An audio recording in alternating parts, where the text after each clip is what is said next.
Question number 6. The marks obtained by Sudhir in an examination are given below. Sudhir के किसी examination में ये marks आए हैं। इंग्लिश में 105, हिंदी में 75, मैथमेटिक्स में 150, साइंस में 120 और सोशल साइंस में 90।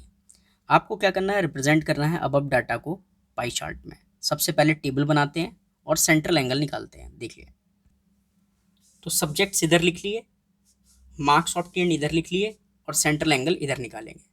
सेंट्रल एंगल निकालने के लिए आपको सबसे पहले टोटल लिखना पड़ेगा नीचे। टोटल नीचे जिसका निकालना है उसको ऊपर और मल्टीप्लाई किससे, 360 डिग्री से, तब मिलेगा। अब ये टोटल कैसे मिलेगा, इन सबको प्लस करके। तो आओ इनको प्लस कर लेते हैं। तो 5 5 10, तो टोटल नीचे 0 आया, कैरी 1 अभी है। 7 और 5 12, 2 14 और 9 23 और 1 24 की 4, कैरी 2, 1 2 3 और 2 5, तो 540 आया। ठीक है, तो 540 कहाँ रखोगे, नीचे।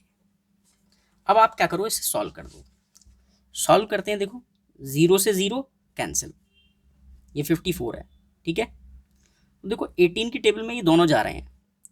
18 2 जा 36 और 18 3 जा 54। 3 की टेबल से ये जा रहा है पूरा का पूरा। देखो 3 1 जा 3, 3 3 जा 9, ये 10 है, 1 बचा, 15 हो गया। 3 5 जा 15, 35 2 जा 70। ठीक है, इसी तरीके से इसको निकालते हैं। 75 टोटल कितना है, 540, वो नीचे रखो और मल्टीप्लाई किससे, 360 डिग्री से। 0 से 0 कैंसिल, 18 2 जा 36, 18 3 जा 54। 3 की टेबल से इसको कट करना है, ये 75 है, तो 3 2 जा 6, ये 7 है, 1 बचा। 3 5 जा 15, 25 ये रहा और 2 ये रहा, तो 25 2 जा 50। ठीक है, इसी तरीके से इसको निकालते हैं। तो 150 कहाँ रखेंगे, ऊपर। टोटल 540 कहाँ रखेंगे, नीचे। मल्टीप्लाई किससे, 360 डिग्री से। 0 से 0 कैंसिल, 18 2 जा 36, 18 3 जा 54। 3 की टेबल से इसको कट करो, तो 3 5 जा 15, 0 बचा, 50 हो गया, 52 जा 100। ठीक है, नेक्स्ट देखो 120 कहाँ रखें, ऊपर। 540 जो कि टोटल है उसको नीचे, मल्टीप्लाई किससे, 360 डिग्री से। 0 से 0 कैंसिल, 18 2 जा 36, 18 3 जा 54। 3 की टेबल से इसको कट करो, तो 3 4 जा 12 और 0 और है तो 40, 40 ये बचा, 2 ये बचा, 42 जा 80। लास्ट देखो 90 ऊपर रखो, 540 नीचे रखो और मल्टीप्लाई किससे, 360 डिग्री से। 0 से 0 कैंसिल, 18 2 जा 36, 18 3 जा 54। 3 की टेबल से इसको कट करोगे तो 30 टाइम्स आता है 90, 32 जा 60। समझ गए यहाँ तक, कोई प्रॉब्लम।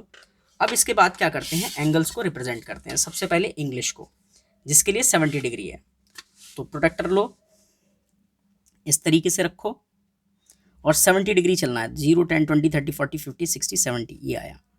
तो इस पॉइंट को लो और इस तरीके से लेकर इससे ज्वाइन कर दो। बाहर नहीं होना चाहिए, अंदर ही अंदर। ठीक है, ये 70 डिग्री क्या था, किसके मार्क्स थे 70 डिग्री, इंग्लिश के। तो इसमें लिखो क्या, इंग्लिश। अब 50 डिग्री करेंगे हिंदी के, तो बेस लाइन ये मान के चलेंगे, ये चीज़ बिल्कुल सेंटर में होनी चाहिए, इधर रखो और 50 डिग्री चलो। 0 10 20 30 40 50, तो ये यहाँ पर आएगा। ठीक है, इस पॉइंट को इससे आप ज्वाइन कर लो। ठीक है, तो ये हमारा जो 50 डिग्री आया, ये किसके थे, ये हिंदी के, तो इसमें लिख दो हिंदी। ठीक है, फिर मैथमेटिक्स का 100, तो बेस लाइन पर सेंटर ये रखो और ये देखो इससे मैच करो बिल्कुल। ठीक है, अब 100 चलना है हमें, तो 100 कैसे चलोगे, 0 10 20 30 40 50 60 70 80 90 100, 100 आया यहाँ। ठीक है, तो इस पॉइंट को और इस पॉइंट को बिल्कुल ज्वाइन करना है, लेकिन इसके अंदर ही रखना है सर्कल के। ठीक है, ये कितना है हमारा, 100। 100 डिग्री किसका था, मैथमेटिक्स। मैथ्स में स्कोर अच्छा है ना। इसके बाद 80 डिग्री किसका, साइंस का। तो बेस लाइन ये रखा, इस तरीके से रखा, 0 ये रहा, ये सेंटर पे होना चाहिए, तो 0 से कितना चलना है 80, यहाँ पर 80 है ना, देखो 80 किसका, साइंस का। तो इस तरीके से रखा, 0 से लेकर घुमाया और कहाँ तक, 80 तक, ये आया पॉइंट। इन दोनों पॉइंट्स को ज्वाइन करना है बिल्कुल बढ़िया से, ठीक है। कितना है ये, 80 डिग्री, और किसका है ये, साइंस का। और बचा हुआ जो रिमेनिंग है वो 60 डिग्री किसका है, सोशल साइंस का। तो सोशल साइंस। आई होप आपको अच्छे से समझ में आया होगा। चलते हैं नेक्स्ट क्वेश्चन पर।